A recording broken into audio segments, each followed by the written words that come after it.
Hola, ¿qué tal? Mi nombre es Wendy Joana Caviedes Angarita, estudiante de la Universidad Popular de Cesar, cursando sexto semestre de Ingeniería Ambiental y Sanitaria.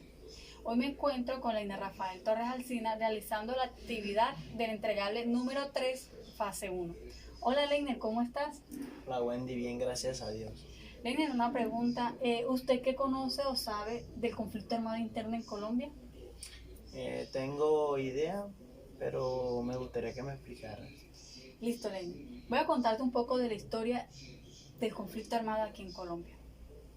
Bueno, el conflicto armado en Colombia corresponde a diversos fenómenos políticos, económicos y sociales, que al parecer continúan vigentes desde el año 1920 en la historia nacional. Bueno, dado que la violencia en el país fue uno de los resultados del poder y control que ejercía Estados Unidos sobre la región. Bueno, la lucha por el dominio de las tierras, la contienda entre el partido político liberal y conservador. Al primero considerarse que estaba afiliado por las ideas del socialismo y el segundo, de corte capitalista, contaba con las amplias garantías para perseguir, encarcelar y asesinar a todas aquellas personas que representaban al comunismo. Bueno, entre tanto, Jorge Eliezer Gaitán, el jefe del Partido Liberal, era la imagen viva de las clases obreras y oprimidas, que llevaban sobre sus hombros la pobreza y la miseria que se perpetuaba en los campos de Colombia. Sin embargo, al conocerse que Gaitán, como aspirante presidencial, obtendría la victoria electoral, fue asesinado en extrañas circunstancias. Con el asesinato de Jorge Eliezer Gaitán, el Estado demostró el gran poder de su maquinaria política y armada, como también el respaldo vital de Estados Unidos, que estaban dispuestos a destruir cualquier rasgo de comunismo, lo cual, sin lugar a duda, el partido impulsó al Partido Liberal a buscar una reivindicación social, unas veces lograda mediante el ejercicio democrático en las urnas y otras en ejercicios de las armas, a través de pequeños conglomerados de campesinos que intentaban luchar legalmente sobre una maquinaria violenta. Bueno, el pueblo colombiano, representado por Rojas Pinillas, que no hacía nada más que violar los derechos humanos y todas estas corrupciones que hacía en este tiempo. Bueno, este conflicto aumentaron la inconformidad social de las clases más vulnerables, que terminaron asociadas a grupos guerrilleros desde las décadas de los 60.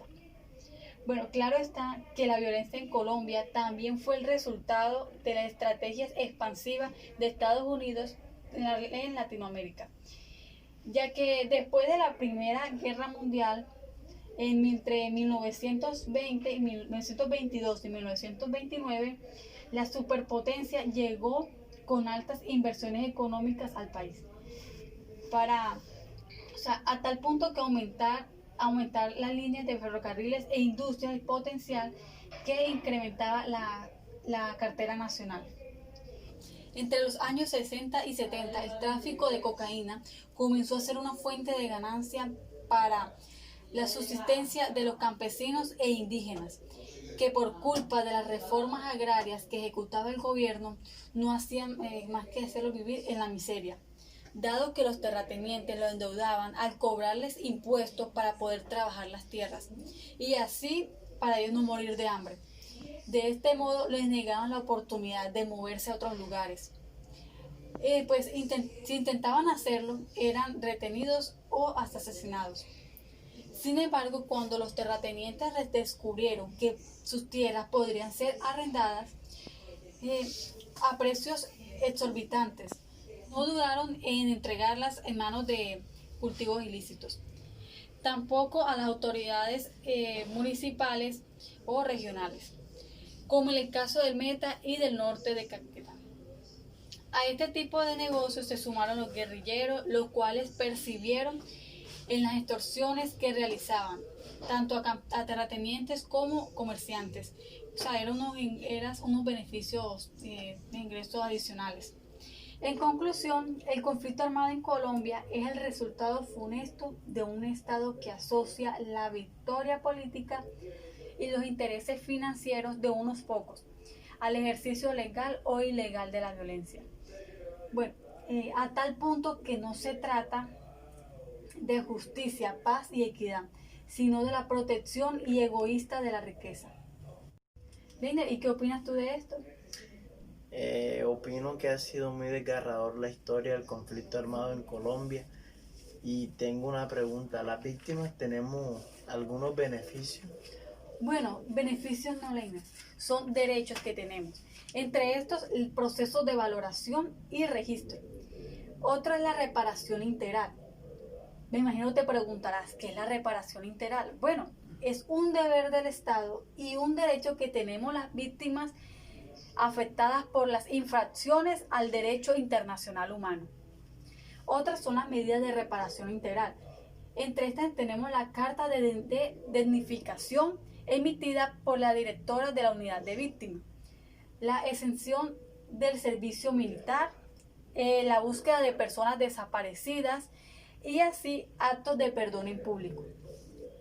Bueno, también como víctimas tenemos derecho a solicitar y recibir ayudas humanitarias, conocer y participar en las políticas públicas de víctimas, además que los programas incluyen a indígenas, afrocolombianos, ROD y personas con discapacidad. Una reunificación familiar, un retorno o reubicación voluntaria digna y segura, restitución de tierras despojadas, una indemnización administrativa, conocer las rutas de atención y conocer el estado de tus trámites y procesos legales. Liner, muchas gracias por haberme escuchado. Espero que hayas aprendido algo y yo sé que la historia no es muy agradable, pero es bueno saberlo. Muchas gracias a ti, Wendy. Gracias por haberme orientado. Listo.